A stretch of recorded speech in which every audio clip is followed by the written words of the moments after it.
میں میوزک چھوڑ چکا تھا, سوچتا تھا کہ کیا کروں اب کیا کام کروں.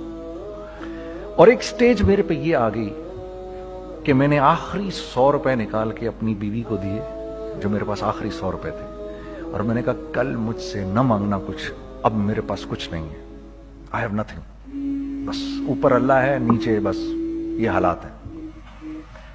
لیکن میں نے ایک بات سنی بھی تھی مولوی طارق جمیل صاحب سے کہ اگر تم اللہ کے لیے کسی چیز کو چھوڑو گے اللہ تمہیں اس سے بہتر چیز دے گا.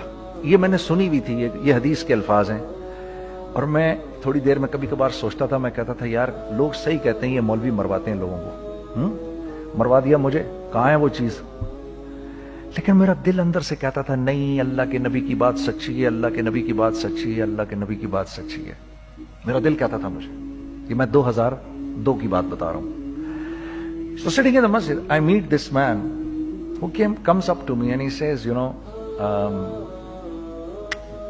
Bhai, what are you doing these days? I said, basically nothing.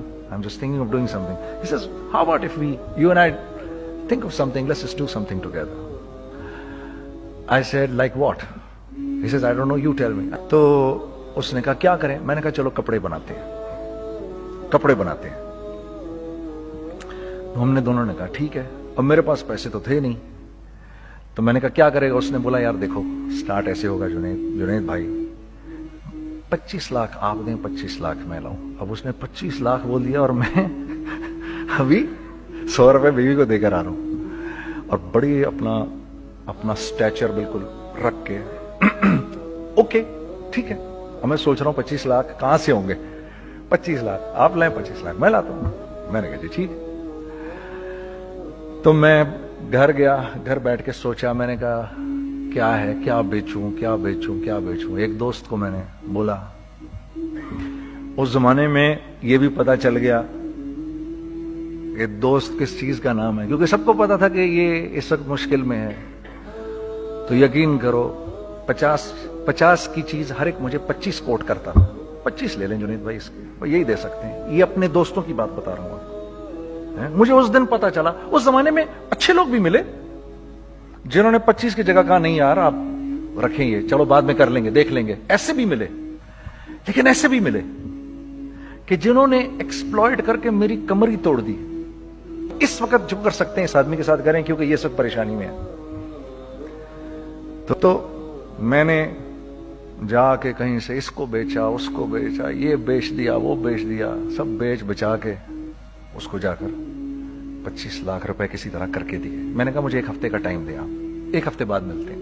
1 ہفتے بعد 25 لاکھ اس نے رکھے, 25 لاکھ میں نے رکھے, اور 50 لاکھ روپے کا ہم نے کپڑا خرید لیا. اور ابھی رمضان آنے والا تھا, تو میرے دوست نے کہا کہ چلو اس کے پیٹرن بنواتے ہیں. اب میں آپ کو بتاتا ہوں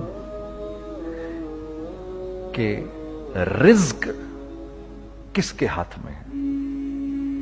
وہ جو پیٹرن کاٹا تو پیٹرن چھوٹا کٹ گیا, 25 لاکھ روپے گئے, اور میں سر پکڑ کے بیٹھ گیا اور میں کہوں یا اللہ, یہ مجھے کسی کیا گناہ کی سزا مل رہی ہے, یہ کیا ہے کہ ہم دونوں بیٹھے ہوئے, اس نے بھی سر پکڑ کے بیٹھا ہوا, میں بھی سر پکڑ کے بیٹھا ہوا. وہ تو خیر امیر آدمی تھا تھوڑے, اس کے پاس تو پیسے تھے. میں نے اس کو میں نے کہا یار اب کیا کریں. کہتا ہے یار فکر نہ کریں, کچھ دیکھتے ہیں. اب آئی نو کہ کچھ نہیں ہونے لگا, تباہی ہے, تو کوئی بھی نہیں خریدے گا اس کو. لارج میڈیم بن گیا, میڈیم سمال بن گیا, اور سمال تو اتنا سمال بن گیا کہ وہ فٹڈ ہو گیا. کہ ایک صاحب ملنے آئے ہمیں کہ جی وہ دیکھیے ایک پارٹی آئی ہے بنگلہ دیش سے, ان کو شلوار قمیض چاہیے, لیکن جنید بھائی ان کی ریکویسٹ ہے پیٹرن تھوڑا چھوٹا کر دیں. میں نے کہا یار دیکھو تمہیں پتا ہے چھوٹا پیٹرن ذرا مشکل سے کٹتا ہے, ٹھیک ہے تھوڑے پیسے ایکسٹرا ہوں گے اس کے. انہوں نے کہا ہاں وہ پیسوں کا تو کوئی مسئلہ ہی نہیں, ان کو تو بس شلوار قمیض چاہیے پاکستان سے. ہم نے کہا ٹھیک ہے آپ 2 دن بعد آ کے لے لیجئے. تو جو چیز اللہ معاف کرے آج جو آپ لوگوں سے شیئر کر رہا ہوں, جو چیز 500 روپے کی بیچنی تھی وہ 600 روپے کی بیچ دی. جو چیز پورے مہینے بیچنی تھی 2 دن میں بیچ باج کے, پورے رمضان جو بیچنا تھا سب بیچ باج کے بیٹھ گئے دونوں. کہ اب کیا کریں, سب بک گیا اور پیسے آ گئے. تو اب میں یہ دیکھ رہا ہوں کہ یہ کچھ اللہ کا کیا عجیب نظام چل رہا ہے. تو میں نے اس کو اپنے ساتھی سے کہا دیکھو تم نے میرے ساتھ آگے بھی کام کرنا ہے یا بس ایک یہی کام کرنا ہے؟ اس نے کہا میں نے آپ کے ساتھ آگے بھی کام کرنا ہے۔ میں نے کہا تو چلو پھر مفتی تقی عثمانی صاحب کے پاس، ان سے پوچھو ہم کام کریں تو کس طرح کریں۔ ہم دونوں مفتی تقی صاحب کے پاس پہنچ گئے، مفتی صاحب کے پاس بیٹھے۔ اچھا، میں مفتی صاحب سے میرا تعلق تھا، ان کو بھی جانتے تھے مفتی صاحب۔ تو مفتی صاحب کہنے لگے بھائی 3 کام کرو۔ پہلا کام یہ لکھو یہ کاروبار ختم کیسے ہوگا، یہ جے ڈاٹ ختم کیسے ہوگا، یہ لکھو پہلے۔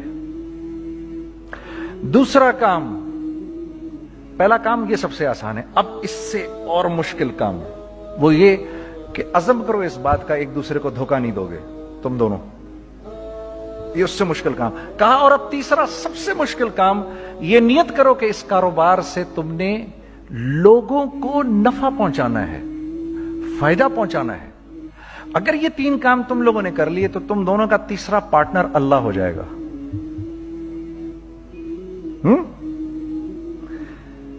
تو سب سے پہلا کام یہ کیا ہم نے، میں نے اس کو بولا قرآن پہ ہاتھ رکھ کے دیکھ، اللہ نے چاہا میں تجھے کبھی دھوکہ نہیں دوں گا۔